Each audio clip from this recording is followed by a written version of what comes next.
आपल्या वार्डातून काही न्यूज मार्फत नागरिकांचे प्रश्न उपस्थित झालेले आहेत. अस्वच्छता आहे, परत आमच्याकडे 9 वर्षापासून कोणीच आलं नाही. आता तुम्ही प्रचारादरम्यान तुम्हाला नागरिकांच्या काय प्रतिक्रिया येत आहेत? नमस्कार, मी प्रशांत रामचंद्र काळे. तुम्ही बोलले ते खरंच आहे. गेल्या 9 वर्षापासून म्हणजे पहिले 5 वर्ष भाजपची सत्ता होती आणि त्यानंतर 4 वर्ष प्रशासक म्हणजे भाजपची सत्ता होती. या 9 वर्षात आमच्या इकडं आमच्या आंबेडकरनगर, कराळेवाडी, त्यानंतर कारखाना कामगार वसाहत आणि वैष्णव चौक या ठिकाणी कुठल्याही प्रकारची स्वच्छता म्हणा, रस्त्याचे कामं म्हणा, बाकी कुठल्याही प्रकारच्या योजना राहुरी फॅक्टरीवर आलेल्या नाही. आणि ते जे व्हिडिओ जे मी सुद्धा पाहिलेत, आमच्या इथे काही व्हिडिओ लोकांनी व्हायरल केलेत किंवा काही न्यूज चॅनलनी कव्हरेज केलेत आणि त्यात आम्हाला प्रामुख्याने दिसतंय की आमच्या इथलची मुळात मी त्या एरियात राहतो त्यामुळे मला त्या सगळ्या समस्या माहिती आहे. आता आम्ही काय कुठल्या सत्तेत नाही, काही नाही, पण ज्यावेळेस आम्ही सत्तेत येऊ त्यावेळेस आम्ही 100% ते प्रश्न प्रामुख्याने लवकरात लवकर मार्गी लावू. आपल्याला वार्डातून आता कसा प्रतिसाद आहे आणि काय वाटतंय तुम्हाला?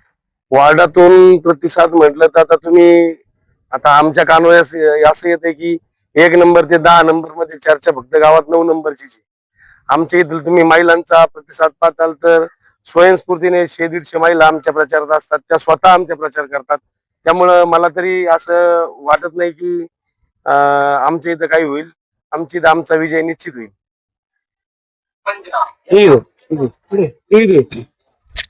नमस्कार नमस्कार, मी वैभव गिरमी. आता आमच्या प्रभाग क्रमांक 9 मधून कारखाना कॉलनी परिसरातून आमचे सहकारी उमेदवार प्रशांत रामचंद्र काळे व ज्योती वैभव गिरमी यांची सहप्रचार फेरी आता संपन्न झालेली आहे. नागरिकांचा उत्स्फूर्त प्रतिसाद आम्हाला मिळतोय आणि 9 नंबर मधून काँग्रेस पक्षाच्या दोन्ही उमेदवारांचा प्रशांत भैया काळे आणि ज्योती गिरमे यांचा विजय निश्चित आहे. त्याचबरोबर नगराध्यक्षपदाचे उमेदवार कृष्णाभाऊ मुसमडे यांना सुद्धा चांगल्या मताधिक्य 9 मधून मिळणार आहेत. 9 नंबर मध्ये फिरताना असं जाणवलंय की कारखाना कॉलनी परिसरात आरोग्याच्या समस्या, ड्रेनेजच्या समस्या आहे. आमचे अध्यक्ष उमेदवार जे कृष्णाभाऊ मुसमडे त्या कारखान्याचे संचालक असल्यामुळं पूर्वी कारखाना NOC देत नाही, तो काय वाद होता, परवानगी देत नाही, तो गोष्ट काय आता राहणार नाही. त्याच्यामुळे कॉलनीतल्या ज्या समस्या आहेत त्या सर्व मिटल्या जातील. आरोग्याच्या समस्या आहेत त्या, अंबिकानगर परिसराच्या समस्या आहे. आता फिरताना बऱ्याचशा समस्या जाणवलेल्या आहेत. मागील 5 वर्षात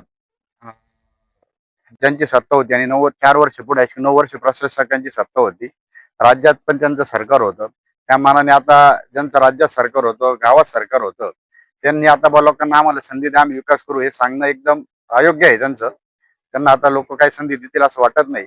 आणि देवळाली परवा नगर परिषदेच्या निवडणुकीत काँग्रेस, महाविकास आघाडी, मित्र पक्षाचे जे उमेदवार आहेत ते सर्व प्रभागातून उमेदवार जास्तीत जास्त मताधिक्याने निवडून येतील आणि काँग्रेसचा नगराध्यक्ष होईल हे निश्चित आम्हाला फिरताना जाणवते. लोकांचा प्रतिसाद चांगला आहे. या ठिकाणी आज विरोधक एकमेकावर टिप्पणी करण्यात व्यस्त आहे, परंतु नागरिकांना तुम्ही जात असताना तुम्हाला कसा प्रतिसाद मिळतो?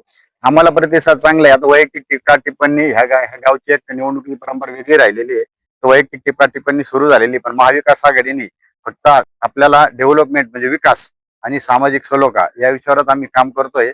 वैयक्तिक टीका टिप्पणी आमच्याकडून तरी आम्ही कोणावर करत नाही.